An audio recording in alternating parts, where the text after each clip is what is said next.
Men die earlier than women. Globally, the average male lifespan is shorter by nearly 5 years. And while genetics play a role, the larger factors are behavioral and environmental. Stress, isolation, suppression. And one of the most overlooked contributors to male mortality is relationship dynamics.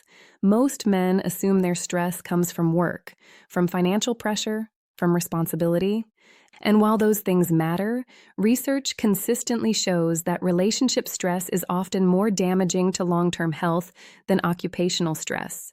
Why? Because work stress has boundaries, it has breaks, it has weekends and vacations. But relationship stress lives with you. It's there when you wake up. It's there when you come home. It's there in the silences, in the unresolved tension, in the constant recalibration of how you speak, how you act, how you exist, just to keep the peace.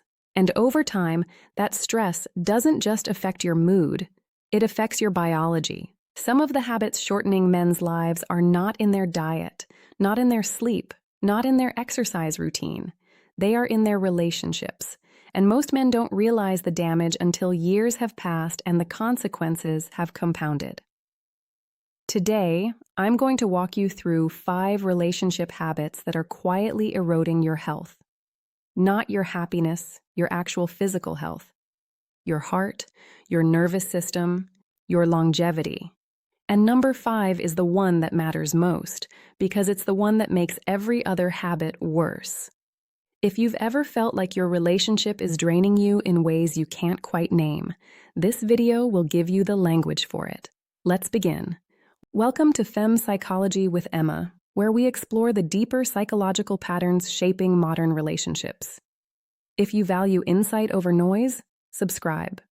This channel is built for men who think deeply and live intentionally. Now let's get into it. Before we look at the 5 habits, you need to understand why relationship stress affects men the way it does. Men are socialized to internalize stress, to suppress emotion, to handle things quietly. That's not a moral judgment, it's a cultural pattern.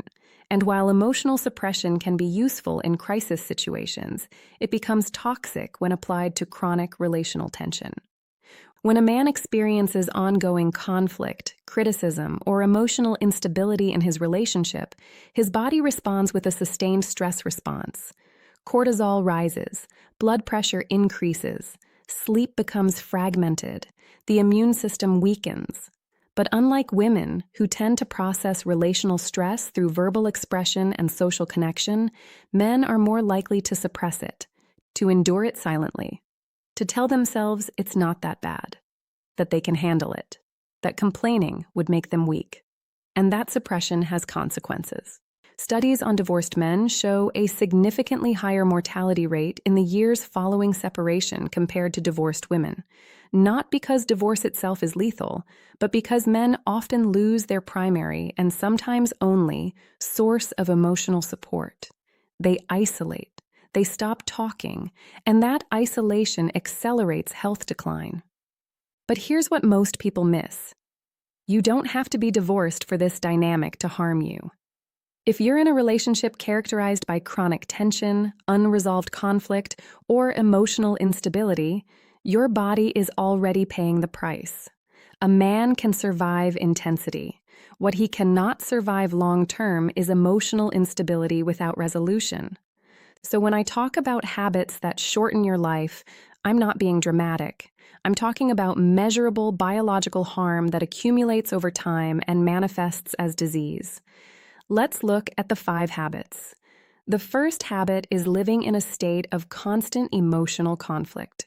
This is the relationship where arguments are frequent, unresolved, and cyclical. The same issues come up again and again. Nothing ever gets fixed. Conversations escalate into conflict. Silence turns into tension. And even when things seem calm, there's an underlying current of instability. You walk into your home, and you're already scanning the environment. Is she upset? Is tonight going to be tense? Did I do something wrong that I'm not aware of yet? That's not partnership. That's chronic vigilance, and chronic vigilance destroys your nervous system. Here's what happens biologically.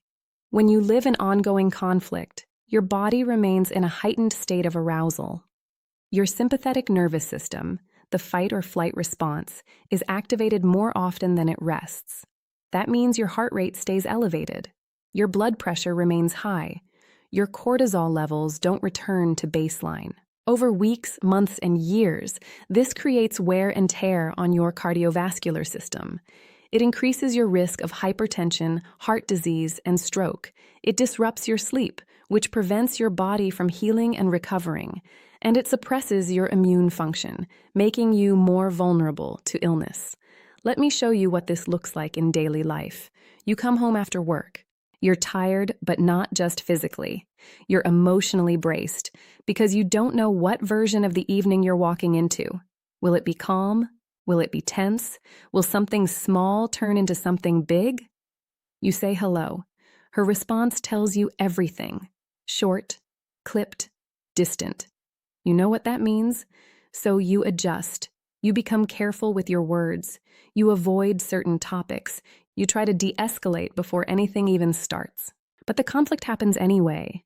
Maybe it's about something you said last week. Maybe it's about something you didn't do today.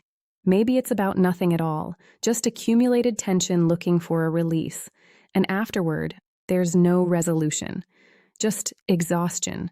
Just silence. Just the knowledge that this will happen again soon. That cycle, tension, conflict, temporary calm, tension again, keeps your nervous system in a loop it can't escape. A house filled with tension does not just drain your mood, it slowly drains your nervous system. And if that's your daily reality, your body is not recovering, it's deteriorating. The second habit is suppressing resentment instead of addressing it. This is the habit where you swallow your frustration, where you tell yourself it's not worth the fight, where you let things go, not because you've processed them, but because you've buried them. She says something disrespectful. You let it slide. She dismisses your opinion. You don't push back. She makes a unilateral decision that affects you both. You accept it without protest. And every time you do that, the resentment doesn't disappear. It accumulates. Here's the physiology. Suppressed emotion creates internal pressure.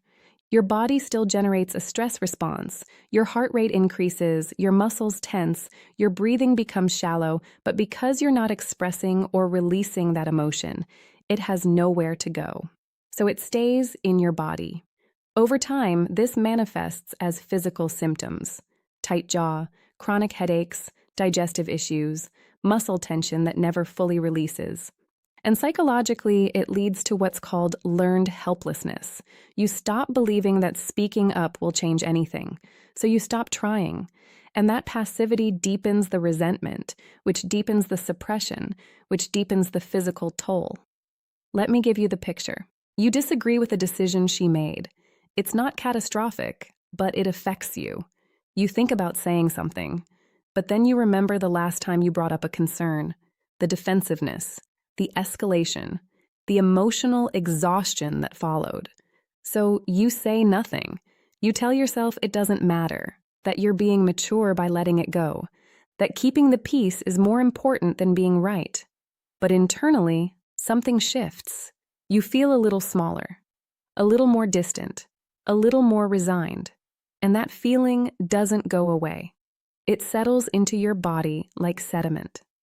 Resentment unspoken does not disappear. It settles into the body. And when it does, it creates a baseline state of tension that your system can't release. You carry it with you, in your posture, in your breath, in the way you move through your own home. That's not strength. That's suppression. And suppression, sustained over years, becomes disease. The third habit, and this one is particularly insidious, is walking on eggshells in your own home. This is the relationship where you're constantly monitoring yourself, watching your tone, choosing your words carefully, adjusting your behavior based on her mood, not because you're being thoughtful, but because you're trying to avoid triggering a reaction. You can't relax. You can't just be. Every interaction requires calculation. And that state of hypervigilance is one of the most damaging psychological conditions a person can live in long term. Here's why. Your nervous system is designed to toggle between two states: activation and rest. Activation happens when there's a threat. Rest happens when the threat is gone. But when you live in an environment where you never know what will trigger conflict, your system never fully rests. You're always scanning, always anticipating, always preparing. That chronic activation leads to adrenal fatigue. Your body becomes less able to produce the hormones needed to regulate stress. You feel exhausted even after sleep. You lose motivation. You stop feeling like yourself. And beyond the physical toll, there's a deeper cost: the erosion of autonomy. When you can't speak freely, act naturally, or exist without self-monitoring, you lose access to your own personality. You become a managed version of yourself. And that version is smaller, quieter, and less alive. Let me show you what this looks like. You're sitting at the table. You want to talk about something, maybe a project you're excited about, maybe something you read, maybe just a thought you had. But before you speak, you run a quick internal check. Is she in the right mood for this? Will this annoy her? Is this the wrong time? So you say nothing. Or you say something safer, something neutral, something that won't create friction. And over time, you stop sharing the things that matter to you. Not because she explicitly told you not to, but because the environment has trained you into silence. When a man cannot relax in his own home, his nervous system never resets. And when your nervous system never resets, your health declines, your sleep suffers, your immune function weakens, your cardiovascular system stays under strain. You are not living, you are managing. And management is not sustainable. The fourth habit is isolation from friends and purpose. This happens slowly. So slowly that most men don't notice until it's already done. You stop seeing your friends as often. Not because you don't want to, but because it creates tension. She doesn't say you can't go, but her mood shifts when you do. So you start declining invitations, you stop reaching out, and eventually the invitations stop coming. You let go of hobbies, projects, ambitions, not because they don't matter to you, but because pursuing them creates friction in the relationship. So you tell yourself they're not that important, that you'll get back to them later, that maintaining peace is more important than personal growth. And over time, your world shrinks, your identity narrows, and you become more dependent on the relationship for meaning, which makes leaving or addressing dysfunction feel impossible. Here's the biological and psychological cost. Social connection is one of the strongest predictors of longevity. Men who maintain close friendships, engage in meaningful activities, and stay connected to a sense of purpose live longer, healthier lives. Not because those things are luxuries, but because they provide emotional regulation, stress relief, and identity reinforcement. When you lose those connections, you lose one of your primary buffers against stress. And when the relationship itself is the source of stress, you have nowhere to regulate. Isolation also increases depression risk, cognitive decline, and mortality. The data is clear. Loneliness kills. But this isn't just about being alone. You can be isolated while in a relationship. In fact, that's often more damaging because you have the appearance of connection without the substance. Let me give you the scenario. A friend invites you to grab a drink. You want to go, but you know that if you do, she'll be upset.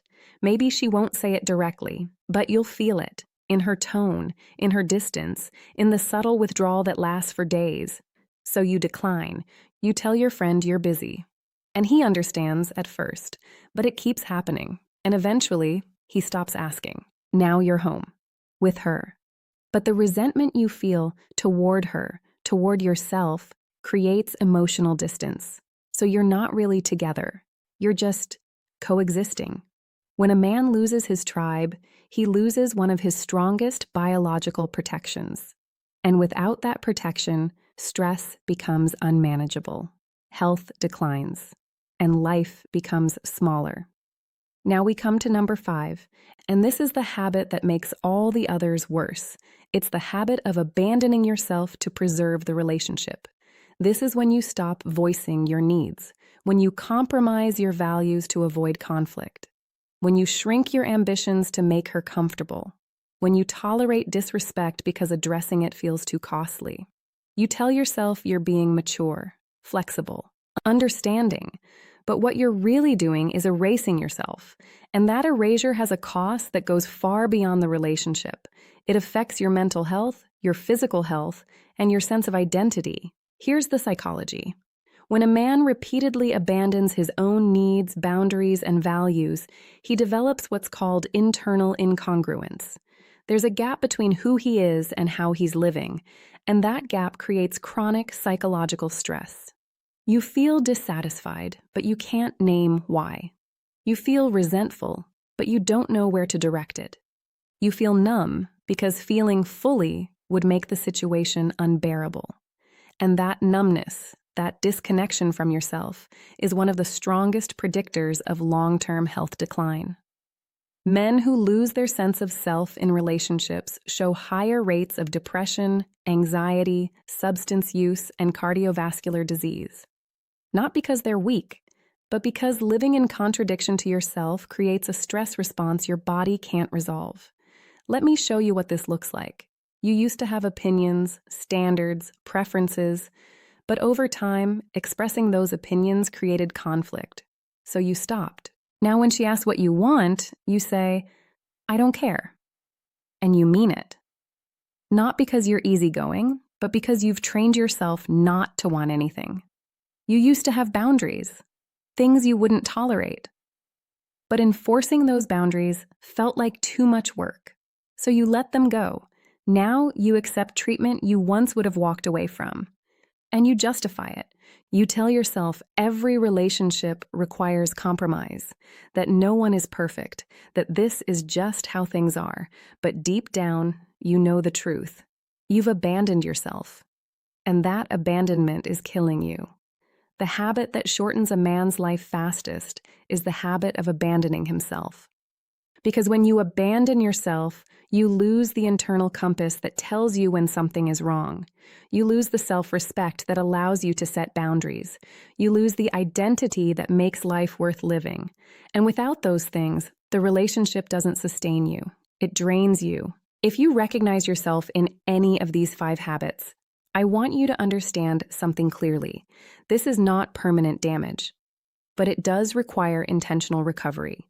You need to rebuild the parts of yourself that have eroded. That means reestablishing routines that support your health, physical activity, sleep hygiene, nutrition. These aren't optional, they're foundational. You need to reconnect with the people and activities that give you meaning. Reach out to old friends. Pick up the hobbies you let go. Invest in your purpose again. And you need to address the relationship dynamic directly. That might mean therapy. It might mean honest, difficult conversations. It might mean setting boundaries you've avoided setting. And in some cases, it might mean leaving. Not out of anger, not out of resentment, but out of self-preservation. Because the goal is not to win. The goal is not to punish. The goal is to stop participating in a dynamic that is shortening your life. Let me leave you with this. A relationship should extend a man's life, not shorten it. It should be a place where his nervous system regulates, where his health improves, where he feels more like himself, not less. And if your relationship is doing the opposite, that's not a sign that you're failing. It's a sign that something is fundamentally broken. Peace is not a luxury. For a man's health, it is essential. You cannot negotiate your way into peace with someone who profits from your chaos. You cannot compromise your way into respect with someone who dismisses your needs. You cannot endure your way into health while living in chronic stress. At some point, you have to choose yourself, not because you're selfish, but because your life depends on it. If this resonated with you, share it with someone who needs to hear it. And subscribe to Femme Psychology with Emma for deeper psychological conversations that most men avoid. I'll see you in the next one.